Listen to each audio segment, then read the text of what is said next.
Hello everyone, welcome to our English lesson. We'll continue covering different parts of the Unified State Examination, and at our today's lesson we're going to talk about the word formation task of your exam. Here we go. So, word formation exercise of your Unified State Examination. So firstly, where exactly in the structure of the state exam will you have the word formation exercise? Part 3 of the examination consists of 3 exercises, and word formation is the second task there, right after the first one, where you make some grammatical changes to the capitalized words provided in the task. You can see the example here in the slide. And now here is a short plan that you need to follow to make sure that your answers are correct and everything is all right. So because you're given a text, firstly, read it carefully to understand the context. Then, using capitalized words, form your answers to fill in the gaps. The words should be with the same roots as the ones used in the capitalized words. And when you finish, you reread the text to check your answers. To make proper changes, follow these steps. Firstly, decide what part of speech the capitalized word is used in. Then check the words around the gap. They will help you to understand the part of speech that you need for the gap. It can be a verb, a noun, an adverb, or an adjective. Then you choose the proper suffix or prefix, or maybe both. After this, you check the polarity of the word. It could be a positive or a negative one. And finally, you reread the sentences to make sure that everything's fine. So let's briefly talk about these steps. Firstly, you decide what part of speech the capitalized word is used in. It could be a verb, noun, or an adjective. We needed to understand what suffixes and prefixes we can use with it. Here in the example, we've got the verb forget, as you can see. Then check the words around the gap to understand what part of speech you need to form. As you can see here before the gap, we've got the indefinite article a, the adverb truly that describes the noun destination after the gap, tells us that we obviously need the adjective here because we need the descriptive attribute. Then you choose the appropriate suffixes and or prefixes. Here we choose the suffix able, and after checking the polarity, we add the prefix on. And most importantly, check your spelling, as you might lose the score if there is a mistake in the spelling of the word. For instance, here in the word forget, we've got the short sound a, which is stressed, so we need to double the last consonant while adding the suffix able. So here you can see the example. So let's have a quick revision of different parts of speech and the suffixes and prefixes that they take to be formed. You remember that concrete nouns can be singular or plural. Abstract nouns can be positive or negative, because we can't count them, and the characteristic here is just positive or negative. The same story about adjectives. We can say that we've got our examples like successful or unsuccessful, adverbs healthily, unhealthily, and verbs encourage or discourage, which is the negative one. And we speak about suffixes of concrete nouns. They all are in the first column. Please mind the spelling. We've got some borrowings from French, and it takes 2 letters E at the end, like employees. Okay, and when we speak about abstract nouns, we've got a little bit wider choice of options in terms of suffixes, and they are all in the second and in the third columns here. Here in the slide, you see the list of suffixes to form adjectives. Some of them are formed with verbs, like attract, attractive, or fascinate, fascinating. And some of them are formed from nouns, like beauty, beautiful, or dangerous, which is formed from the noun danger. And some others. Please mind the spelling of them. Study the box carefully. Try to remember all of them. If we speak about different nationalities or languages, we use these suffixes as n, ian, or ish, like British, Russian, or German here in the example. One more suffix for the adjective in terms of nationalities is ese, when we speak about the nationality, like Chinese, for example. So the next slide shows you the prefixes for nouns and adjectives. You remember, if the word starts with the letters M or P, we use the prefix im. For example, immortal or impossible. The words starting with vowels, like A, O, I, they mostly have the prefix in. For example, inability or inadequate. You can see also some other suffixes and prefixes, like a quick reminder here in this slide of yours. And here you've got the suffixes and prefixes to form verbs. Some of the prefixes here are added to the verbs, making the meaning different. Like the verb to behave, which is to act in a fine or usual way, and the verb to misbehave, which is to act in a bad manner, which is considered wrong. If you have the adjective like large, for instance, you can form a verb using the prefix in, enlarge, to make something larger. Or to form the verb, you can add the prefix in to the adjective. For example, short, which is the adjective, you can turn into the verb to shorten, which means to make something shorter. And now let's have a look at the spelling rules. So if the word ends with a double L and we need to add suffix full, one letter L disappears. If the word ends with E and you add any suffix which starts with a consonant, which is согласный in Russian, like full, nas, mand, or some others, the letter E stays at its place. For example, hopeful. So, but there are some exceptions here. For example, the word true, if we want to make the adverb and to say truly, the letter E disappears. Or argue, argument, the letter E also disappears. If the word ends with CE or GE and you add the suffixes able or OUS, the letter E also stays at its place. For example, changeable. If we add the suffix ing to the ending IE, it turns into Y. For example, the verb die, if we want to make the present participle dying, IE will turn into the letter Y, as you can see here in the slide. While adding any suffix apart from ing to a consonant plus Y, this letter changes into I, like in the word happiness here. But if we add the suffix ing, a consonant plus Y will have no changes. Well, that's all about the grammar rules, and now it's time for practice. So firstly, decide what part of speech you are given. So that is the word ignore. You understand that it's the verb. Secondly, you check the context and the words around the gap. Hopefully, there will be less something about our country. So we understand that we need to have a noun here. To form a noun from a verb ignore, you can use the suffix ance, which makes the correct answer ignorance. And we move on to the second sentence here. You are given the word enthusiasm. It is a noun, and the phrase is, the poem met a rather response. So we need to describe the response with an adjective. So a noun plus the suffix, which is ic, is the word enthusiastic. But slow down, we check the polarity.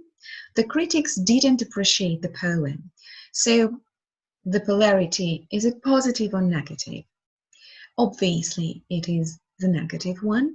So we add the prefix on And our answer is unenthusiastic response. So the whole sentence is, it met a rather unenthusiastic response. We now move on to number 3. And we've got the word continue, which is the verb. The context here is the filmmakers try to find new audiences. Everything is all right. The sentence works without our word that you need to fill in the gap. Highly possibly that it should be an adverb. So we add the suffix al to turn the verb into the adjective, continual, and now you add the suffix of the adverbs, ly. So your answer here is continually. And now we speak about the next one, which is the verb compare. It is the verb, and the context here is every society uses surnames, and even in the European Union, they are recent. So again, the sentence works without your word. So it should be an adverb. We add the suffix ive to turn the verb into the adjective, and we've got the adjective comparative now. And now you need to add the suffix of the adverbs, which is ly. So your answer here is comparatively. So we have just practiced and we've done the first exercise. To make your practice more diverse and entertaining, you're going to watch the video about AI, which stands for Artificial Intelligence, and Elon Musk's opinion about the city of future. And before you start your practice, for your convenience, please download the file for the lesson Elon Musk, A Future City. It is attached below the video in the description. So now you can pause the video for a minute and print out the exercise for you. Or you can take any piece of paper and just write your answers there. You'll need your answers while watching the video to check that everything is all right with your answers. So now you choose, you either print out the exercise that I've prepared for you, or you take the piece of paper and write down your answers there so you can use them while watching the video. So now you're ready. Please start completing the sentences using capitalized words provided in the slide. Remember all the steps that you need to follow and all the rules we've discussed today. You've got several minutes.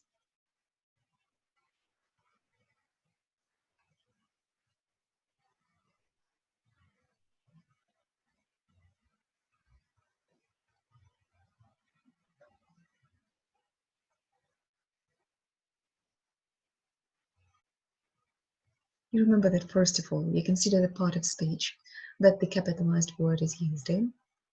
Then you check the context. You check all the words around the gap before and after. You identify the part of speech that you need to form to have your sentence completed properly. You remember all the suffixes that you can use to form the part of speech that you need. After it, you check the polarity, if it should be a positive word or a negative one. And when you finish, you check the whole sentence and you move to another sentence. So quite possibly, you have already finished. If you think that you need a bit more time, you can pause the video for a moment and then get back to us when you're ready. Now we are going to watch the video and have your piece of paper with answers somewhere next to you, because we're going to check the answers right after. So let's get started. Elon says that we are building progressively greater intelligence, and that the percentage of intelligence that is not human is increasing. He compares humans to a bootloader, which is a tiny bit of code used to start up a computer. Elon says that you can think of humans as a biological bootloader for starting a digital superintelligence. So there needs to be some sort of merger between biological and machine intelligence, since we will be too slow keeping up with AI, creating a crisis in the future. It is all about the connection speed between your brain and your digital world. Our output is getting slower. Before, we used keyboards with 10 fingers, and now we use 2 thumbs on a phone. Elon explains that computers can communicate at 1 trillion bits per second, while our thumbs can do 10 to 100 bits per second. Welcome back after watching this short video. Let's have a look at the answers that you've just heard in the video. And now we speak about the second part of the video. You take your time to fill in the gaps using the capitalized words provided in the screen. And in a moment, we're going to check it together. So please use the capitalized words here to fill in the gaps.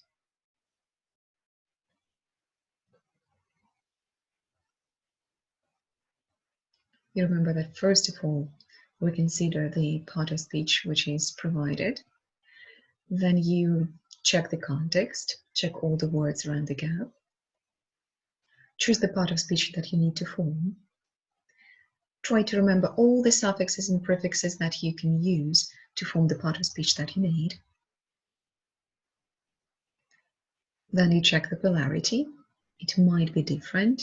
Instead of positive, it can be negative, and vice versa. And after it, you reread the whole sentence to make sure that everything is correct.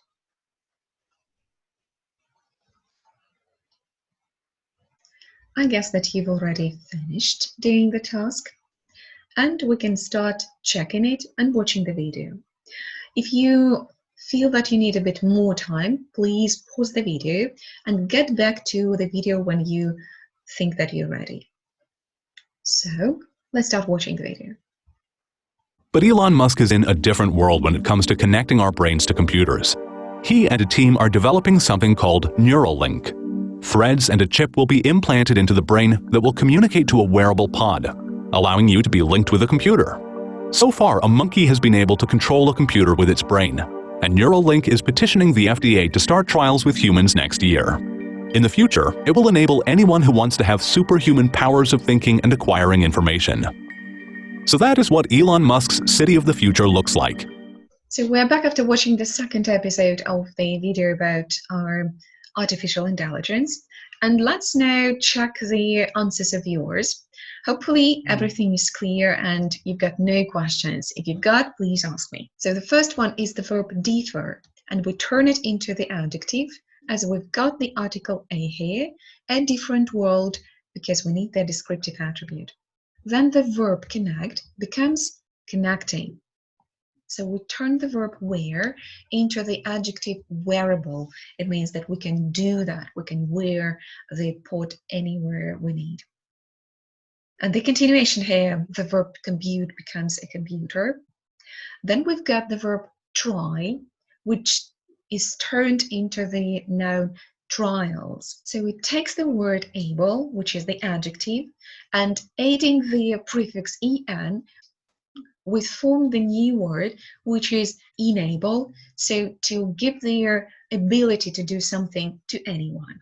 Anyone who wants to have superhuman powers of thinking and acquiring information.